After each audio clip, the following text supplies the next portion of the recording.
I am glad she is at last relieved from the knowledge of all my cares, and though I often and often yearn to throw myself into her arms and pour out my cares and trials into her sympathizing ears, I would not have her back for all the world. She has got away from all the turmoil and suffering of life. Let her stay. The scenes of sorrow through which we have been passing have brought Ernest nearer to me than ever, and I can see that this varied discipline has softened and sweetened his character. Besides, we have modified each other.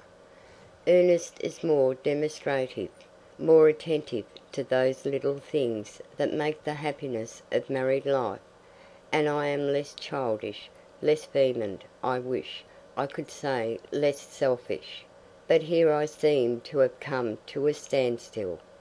But I do understand Ernest's trials in his profession far better than I did, and can feel and show some sympathy in them. Of course the life of a physician is necessarily one of self-denial, spent as it is amid scenes of suffering and sorrow, which he is often powerless to alleviate. But there is besides the wear and tear of years of poverty. His bills are disputed or allowed to run on year after year unnoticed. He is often dismissed because he cannot put himself in the place of Providence and save life, and a truly grateful, generous patient is almost an unknown rarity. I do not speak of these things to complain of them. I suppose they are a necessary part of that whole providential plan by which God moulds and fashions and tempers the human soul, just as my petty but incessant household cares are. If I had nothing to do but love my husband and children and perform for them, without let or hindrance, the sweet ideal duties of wife and mother, how content I should be to live always in this world. But what would become of me if I were not called, in the pursuit of these duties and in contact with real life, to bear restless nights, ill health, unwelcome news, and faults of servants, contempt, ingratitude of friends, my own failings, lowness of spirits, the struggle in overcoming my corruption, and a score of kindred trials?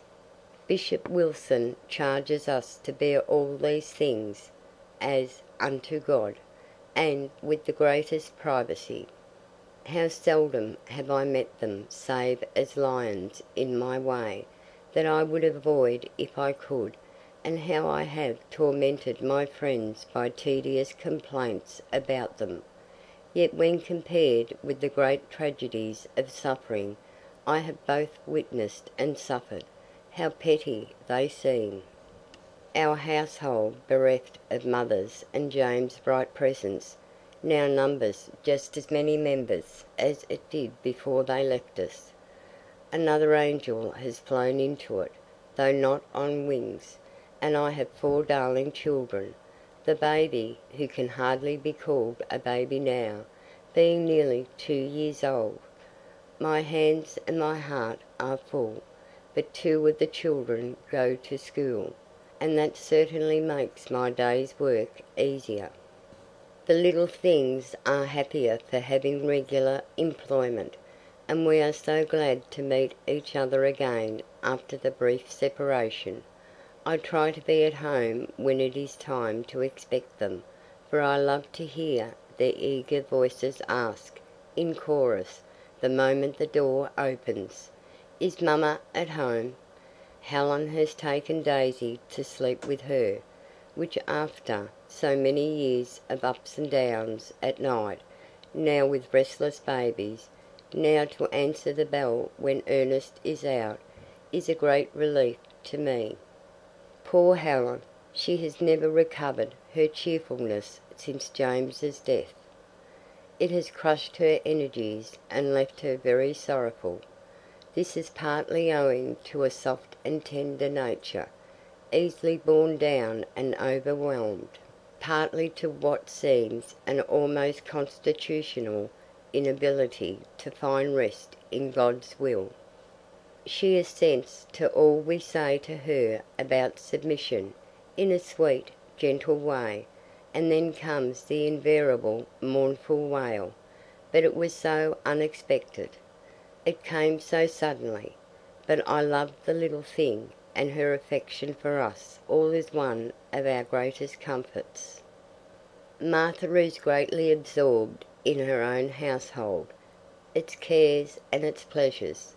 She brings her little Underhills to see us occasionally, when they put my children quite out of countenance by their consciousness of the fine clothes they wear, and their knowledge of the world.